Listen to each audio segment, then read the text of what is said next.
Today we're going to talk about risk and return. In terms of return, we're going to learn how to calculate the return for an individual stock and then for a collection of stocks. And for risk, we're going to learn how to calculate the variance and standard deviation of a stock, as well as the variance and standard deviation for a portfolio of stocks. So let's talk about two individual stocks. We have stock A and stock B. And let's learn how to calculate the expected returns for an individual company. So here we have stock A, and we're going to assume there are three possible states that the economy can be in. A recessionary state, and we'll assign a 25% probability of that. A neutral state, and we'll assign a 50% probability for that. And then a booming economy, and we'll assign a 25% probability of that. Based on those three different conditions, stock A would have three different expected returns. And for our purposes, you would be given what the expected return is for each state of the economy. In this case, in a recession, we would expect stock A to lose 20%. In a neutral economy, we expect it to gain 15%. And in a boom economy, we expect it to gain 35%. So given those three possible different states of the economy, what would be the expected return of stock A? Well, all you need to do is multiply the probability of a recession, which is 25%, times the expected return if the economy was in a recession, which is negative 20%. And then you take 50% times 15% for a neutral economy, and for a boom economy, you take 25% times 35%. The formula is right here. You add up all the numbers, you get 11.25%. Do the same for stock B, 25% times 30, 50% times 15%, 25% times negative 10%. Formula is right here. You'll get 12.5%. So we expect stock A to return 11.25% and stock B to return 12.50%.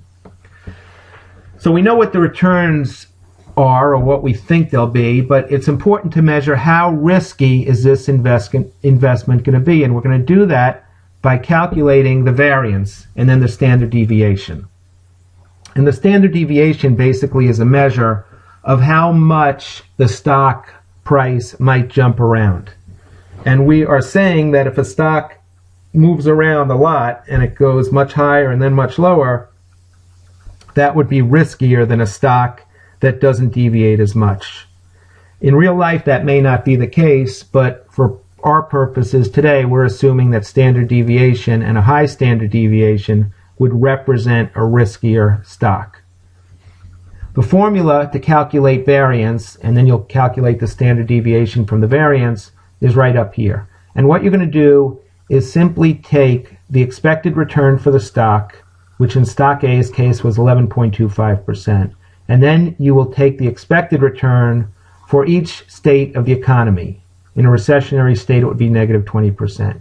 You're going to square that number and then multiply it times the probability of a recession, which is 25%. Then for a neutral economy, we'll take 11.25% minus 15%, square that number, and multiply it times the probability of a neutral economy, which is 50%. For a boom economy, 11.25% minus 35% squared times 25%.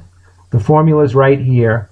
You'll add up those three numbers. You'll get 0.039219. Then to get this, and that's the variance. To get the standard deviation, just take the square root of the variance and you'll get 0.19804 or 19.80%. If you go through the same exercise for stock B, you will find that stock B's standard deviation is 14.4%.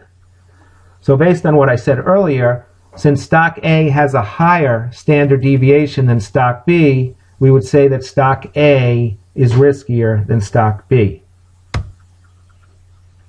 Now, what's a portfolio? A portfolio is simply a collection of assets. And you will learn later that when you put together a portfolio of diversified assets that aren't perfectly correlated, you will be able to reduce the risk of the overall portfolio. So let's calculate the expected return of a portfolio made up of two stocks, stock A and stock B. And we will assign a weight to stock B of 60% and a weight to stock A of 60% and a weight to stock B of 40%. And a weight just means what percentage of the portfolio that stock makes up. So stock A is 60%, stock B is 40%. And to get the expected return, it's really a pretty simple calculation. You take the weight of stock A multiplied by the expected return of stock A, which we calculated earlier as 11.25%. And then we'll take the weight of stock B times the expected return. The formula is right here. You'll end up with an expected return of this portfolio of 11.75%. So just like with an individual stock, now what we want to calculate is what is the risk? What kind of risk do we need to take on to get an expected return of 11.75%?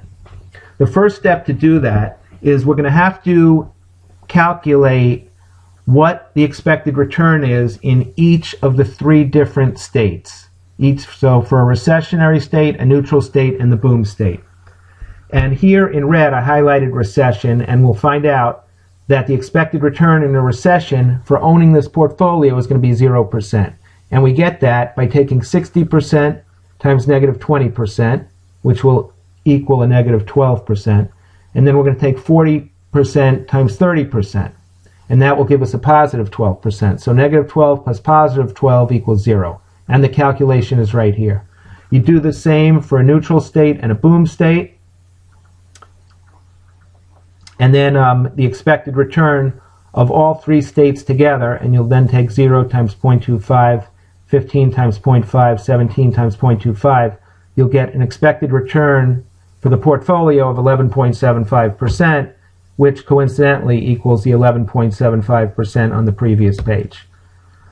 So this really is an alternate way to calculate the overall expected return, but we're going to use this formula to help us calculate the variance and the standard deviation, and we're going to need these three numbers here as well as that number to calculate the variance.